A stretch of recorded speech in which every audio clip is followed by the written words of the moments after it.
When mankind ventured out into space, we never suspected what was to come.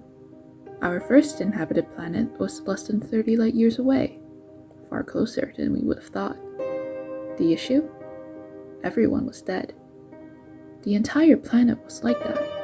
A perfectly stable world with no issues that we could determine, and yet it seems the suicide rates were the greatest cause of death among the people. We don't know why, but they apparently had been doing this for some time.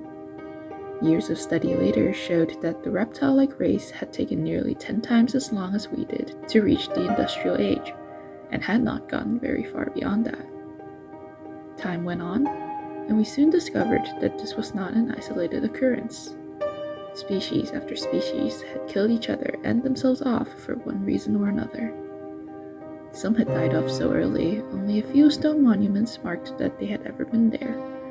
Some had established empires spanning nearly a dozen systems, but always, they were all dead, down to the last child. And so we traveled to the stars, colonizing the lost homeworlds we found, along with others. We studied the creatures on many worlds, although none bore intelligent life.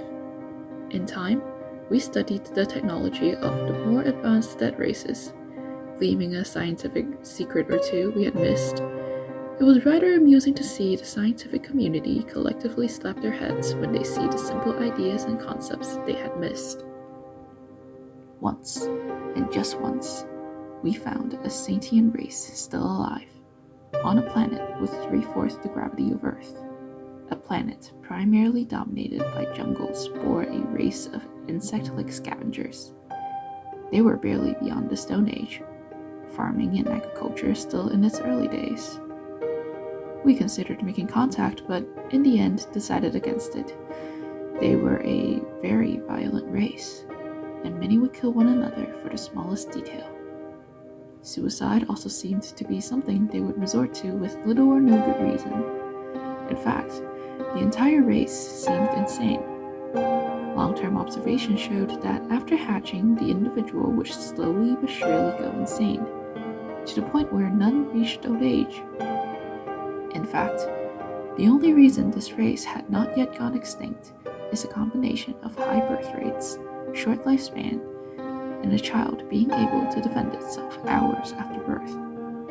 In any other race, this bizarre affliction can and did drive them to extinction.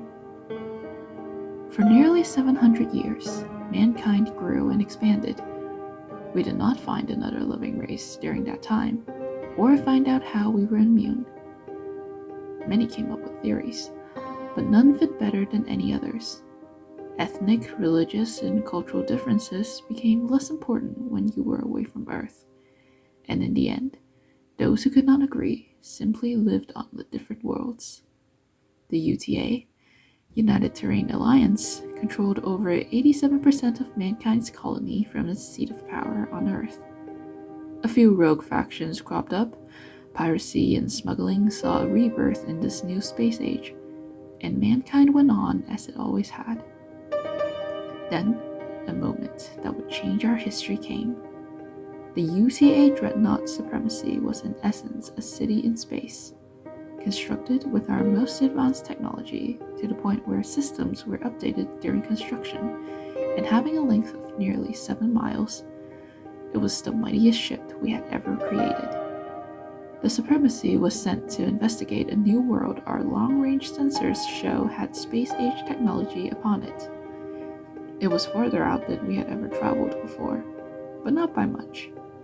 It was assumed that this would be just another dead world, that we might find some usable raw materials pre-harvested in the form of abandoned constructions in orbit.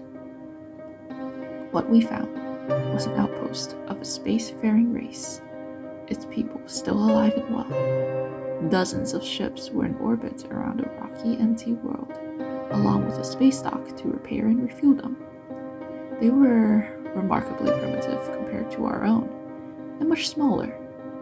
The largest was perhaps the length of a football field, if that. From the scarring and damage, along with the derelict ship floating nearby of a different make, they had been fighting not too long ago. Our first contact did not go so well, however. We would later piece together what happened, and it went something like this. As soon as what might have at the time been the largest spaceship in the galaxy appeared on top of them, the race known as the Condor were sent to the edge of panic. The commander tried to keep a disaster from occurring and ordered his ships not to open fire. Communications on both sides failed. We ourselves had long ago stopped carrying any equipment or training our crew for first encounters, and apparently the Condor had not had any first contacts of their own in hundreds of years.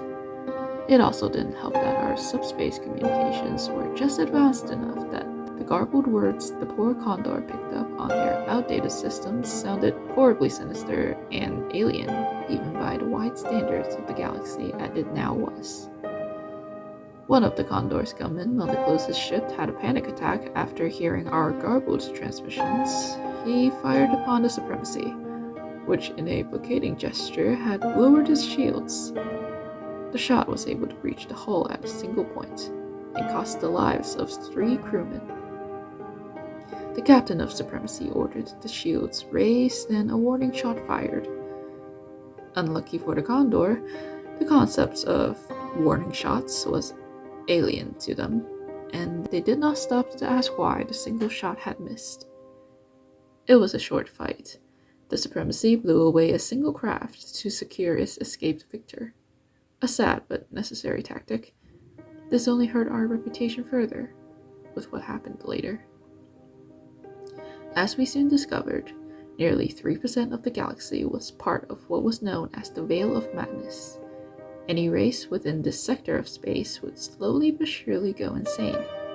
Short shots were safe enough, but more than that and permanent damage to the mind would result. We had apparently been sitting in the galactic equivalent of the Bermuda Triangle and had finally breached its edge. When the Condor realized that both our entrance and escaped vectors lead directly into the Veil, a panic started. With surprising speed, news spread among their people, and among others, of what had happened. The story grew worse with each retelling, especially once it left official military reports. Tales of the Titanic black ship that came from beyond the Veil sent out signals in a horrid dark language, obliterated dozens of the Condor's finest warships in seconds for no reason, and then vanished like a ghost, soon spread everywhere. Humanity had become the boogeyman of the universe.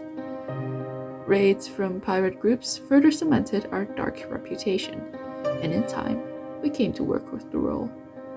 Every attempt to convince people that we wanted fair negotiations was seen as a deception. Rather than fight a losing battle, we played to the role given to us. Soon, we were seen as wicked but not unreasonable, and gained both fear and respect throughout the galaxy. Few humans appeared in view of aliens outside of deliberately frightening power armor, and human ambassadors used voice synthesizers to sound like the first garbled communication had.